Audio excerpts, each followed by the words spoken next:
Alright, today I'm continuing to scrape the front of my house. You can see that over here we do have mostly completed wood fully showing. It's nice.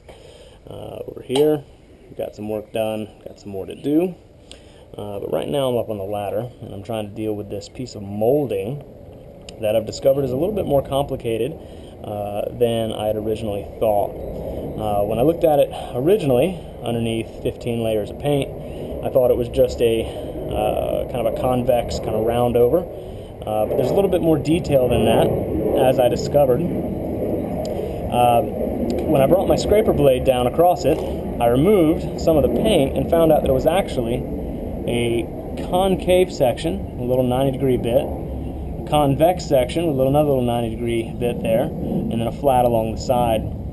Now, one of the things I could have done here was to just remove it and put up a new piece of molding, but I don't really think I want to do that because it is heart pine, as you can see, just like the rest of the siding on my house, and I'd really like to keep that character. Now, the best way that I found to get this off, using the tools that I have, this flat carbide tip scraper, is to be very, very careful and gentle to get into these little cracks. First thing I did was to just absent-mindedly, I brought it down along that little concave section. I was able to bring out some of the paint until I uncover the first little 90-degree nook. There it is. So once you've got that little 90-degree exposed, I'm able to take the corner of this blade and stick it right in there and bring it down. Now you got to be kind of careful not to gouge the wood. It does a pretty good job of ripping chunks of wood out if you're not careful.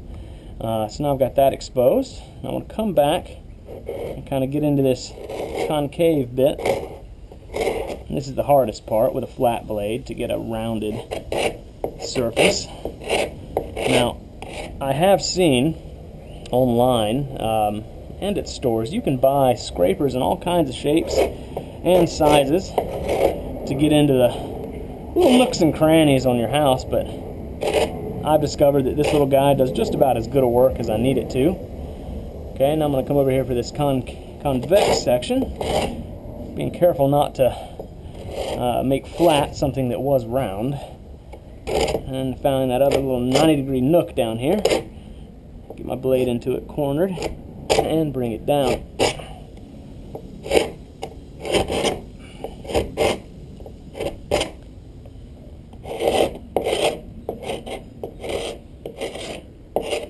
The key here is to be very careful not to overexert your force with this tool, or you'll gouge out the wood you're trying to preserve.